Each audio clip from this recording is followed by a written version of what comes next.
communicateur traditionnel yi bu noppee dinañ jox kàddu gi monsieur Ndongo Di moom dina wax ci turu acteur culturel yi ñuy fàttali rek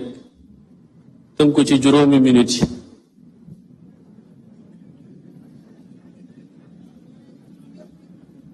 bu ñu xaw ba sa yegg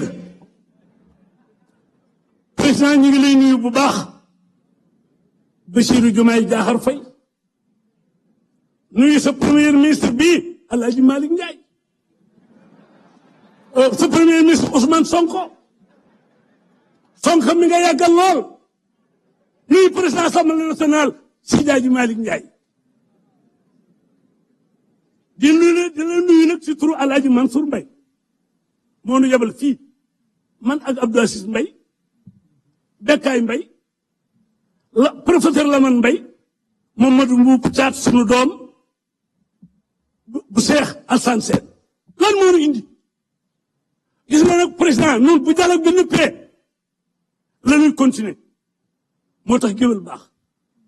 bu dialogue bi nëppee ba ñu fas kàddu yi lu fi waay waxoon te génn nu fàttali la ko waxtaan ca mal dex la bu ñëpp soo bonoo bu nax koo xuloo di xuus booy laa yow tefesu mën a dem penc yóbbu fa dëgg moo ko gën dëgg jot na yàllaa la teg fii may nuyu bu baax it ku jéegi ci la ñu bokk teg ko ci loxo président Amadou Ba nanu nu leen nuyu bu baax kilifay diine yii xalif général yi wuy si nañ la de ma teg ko ci loxol sëñ Ahmadul Badi Mbakke mu Cheikh Mat Fadal Mbakke mu xaadim borom nit ñi mamaral sali si ak nag l'islam bi fi nekk yépp waaye nii nga def nag président moo dalal suñu xel mag du yàlla waaye yàgg nag yàlla Moustapha Niass mi toog mag jéenéeru guddi gi la seen ko taxul nga yegg ca mag man dig la man dig jaara nga ca gay nee nga ca ma nga xam tegi teg ci almunte mbéy ngi mii li ñuy tënk noonu Alaaji Mansour Mbaye wax nu ko bii réew mi nañu ànd bokk ndey ak baay saal bi xat na tey waaye mooy Sénégal bii réew mi ak bitim réew ñu ngi jàkkaarloog ñun dikk waay loolu fi fas ba tey ko ba mu dëgg bu kenn fecci la min kuré gi ne góor ga ñaam bopp boppam ca ba waxagul nunu kool tax mu ne bu waxee wax jaako moom yow la yàlla jiital noo ngi lay ñaax nag géwél day ñaax géwél du way du la wax lool du la jey du fen da lay fàttali sa bopp wax la sa bopp wax la nga war a def mosuñu fee way benn président bu def jaloore rek ñun la jaloore ngi yaa ko def liñ lay fàttali daal di la ko dénk te xam na ni yaa ngi ci bul gestu na nga jëlale fi nga jaar boo fàttali ko musibaam bul fàttaliku le jéggalal ñëpp te jëlale ñaanal nañ la fii grâce ba mujj yàgg yàlla jël bit bi jox la ko ngay grâce yàlla wàcc na yaa ci des noo ngi yaa ngi réew maa ngi nii woote nga wusu nanu waaye yéen góor yii wusi président de la république fexe leen rikk waay bala waay wax ak moom bu ca génn beneen bi may tëjee nag bala ñu maa tëggal jóolóoli bi ndax géwél jësu ko tëggal jóolóoli mooy président na nga dimbali presse bi foo taxaw nañ fa kat bi ngay wut réew mi fu ñu la tuddee président bi presse bi siiwal na ko nga dem ba jot réew mi te loolu lu ñu mën a wax ci ñoom bu ngoonee booy wax ñu teg la na nga leen jéggal jëlale leen te woo nit ñi waxtaan ak ñun boo nu pee teg ci ñëpp ak journaliste yi te lu waay di wax na ko wax ci lu baax te mooy ci réseaux sociaux yi jërëjëf.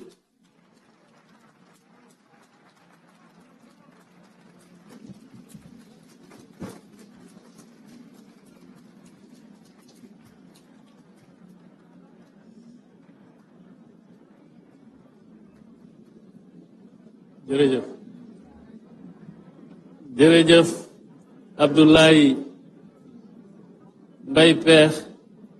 mi doon wax ci turu communicateur traditionnel yi ñu jox Ndongo Di bi nekk ci daara ji mu wax ci turu acteur culturel yi.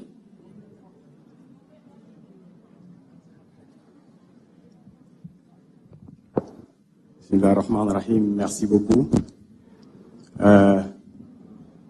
Monsieur le Président de la République, Monsieur le Président de l'Assemblée nationale, Monsieur le Premier ministre, Monsieur le facilitateur, Messieurs et Madame les membres du gouvernement, honorables représentants de la nation, chers compatriotes, je me tiens devant vous aujourd'hui, non seulement en tant qu'artiste, mais aussi en tant que citoyen engagé, témoin des espoirs, des doutes et des résistances de notre peuple. Je m'adresse à vous au nom de toutes celles et ceux qui portent la parole du Sénégal à travers la musique, la danse, le théâtre, la peinture, la photographie, le cinéma, le slam et toutes les expressions culturelles qui traduisent notre humanité. L'art est un miroir, il reflète notre société avec ses grandeurs, ses douleurs, ses rêves aussi. Mais il est plus que cela. L'art est un outil de transformation. Il éveille les consciences, il rassemble, il guérit. Dans les périodes d'instabilité, il canalise les tensions. Dans les temps de paix, il forge les mémoires et les identités. Ce que nous portons va bien au-delà du divertissement. Nous sommes des lanceurs d'alerte, des éducateurs populaires, des entrepreneurs culturels, des créateurs de valeurs économiques et sociales. Nous ne voulons plus être au périphérique des politiques publiques. Nous voulons être au centre. Nos espaces de création agonisent, nos œuvres sont piratées, nos statuts professionnels restent précaires. Et malgré tout, nous résistons, nous créons, mais cela ne peut durer sans reconnaissance juridique, sans politique culturelle ambitieuse, sans infrastructure, sans soutien à la formation, à la mobilité et à l'exportation de nos talents. Nous demandons une vulgarisation du statut de l'artiste au Sénégal, accompagné de mécanismes concrets de financement, de protection sociale et de reconnaissance dans les instances de décision. Ce dialogue national est une opportunité si nous voulons rebâtir la confiance,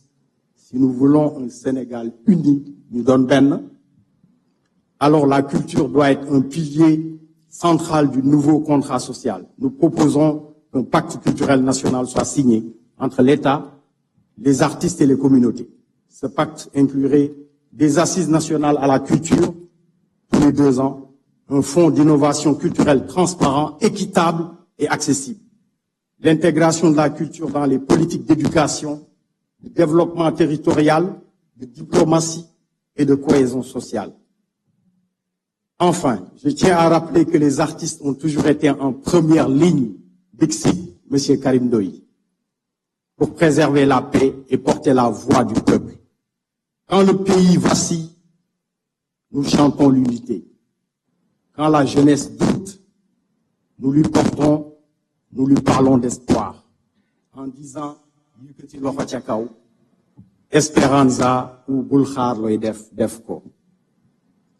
Aujourd'hui encore, nous sommes prêts à jouer pleinement notre rôle pour construire un Sénégal juste, plus solidaire, plus vivant. Jërëjëf ndongo di daara ji family. Merci beaucoup.